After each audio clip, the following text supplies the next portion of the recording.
Wealth is not the noise of a Ferrari engine or the flash of a golden watch. True wealth is the quiet power to own your time and the discipline to master your impulses. Most people spend their lives chasing the ghost of riches, only to find themselves haunted by the debt of their own desires. Today, we peel back the curtain on the illusions of the world to reveal the stone-cold foundations of lasting prosperity. Most people do not want to be wealthy. They simply want to spend like they are wealthy.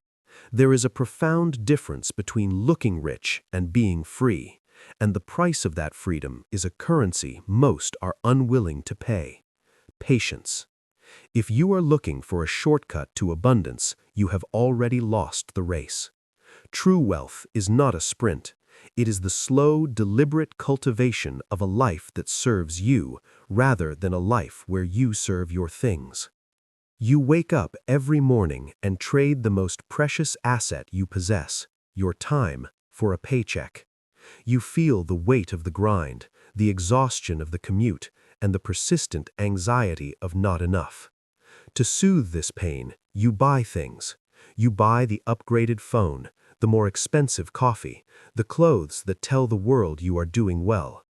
But as soon as the transaction is over, the emptiness returns. You are trapped in a cycle of earning to spend and spending to forget that you are earning. You feel like you are running on a treadmill that only goes faster, yet you remain in the exact same place. You wonder why, despite your hard work, the finish line of financial peace keeps moving further away. The truth is uncomfortable. You are building someone else's empire while your own foundation turns to sand. Imagine two architects, Elias and Julian, tasked with building a tower that must last for generations. Julian wanted the world to see his talent immediately. He used his initial resources to buy the finest marble for the facade and gold leaf for the entrance. Within months, his tower was dazzling. People stopped to marvel at its beauty. He looked successful, he felt successful. But beneath the gold leaf, he had cut corners on the foundation to save time and money for the exterior. Elias, however, spent the first 3 years digging. While Julian's tower rose towards the clouds, Elias was covered in dirt, working underground. People laughed at him. They asked, "Where is your progress? Look at Julian. He is a master, while you have nothing but a hole in the dirt." Elias remained silent. He poured reinforced concrete deep into the bedrock. He obsessed over structural integrity that no one would ever see. In the 5th year, a massive earthquake shook the city. Julian's tower, top-heavy and built on shallow soil, groaned and collapsed into a pile of expensive rubble. The marble shattered, the gold leaf was buried in dust. But Elias's tower? It didn't move. It was only then that Elias began to build upward. Because his foundation was unshakable, he could build as high as he desired without fear. Wealth is exactly like those towers. Most people are Julian. They want the marble facade today, even if it means they have no foundation for tomorrow. The secret to wealth is not found in a higher salary, but in the gap between what you earn and what you need. That gap is your seed. If you consume your seed, you will never have a forest.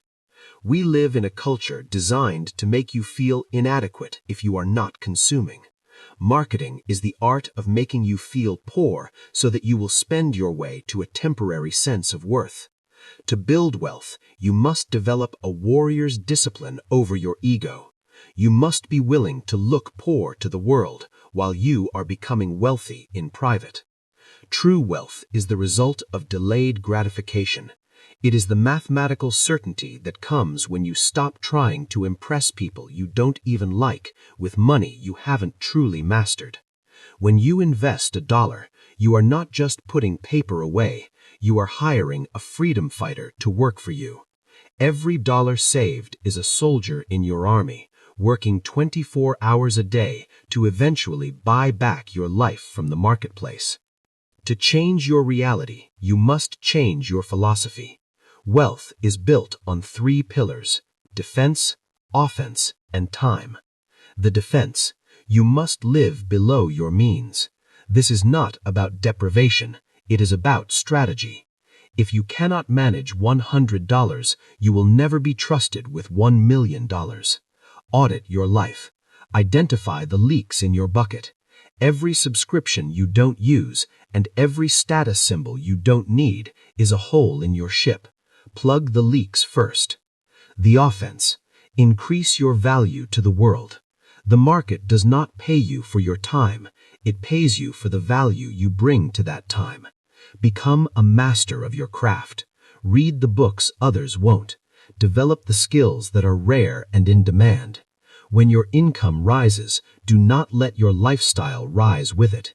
Keep your expenses static and let the surplus flow into your investments.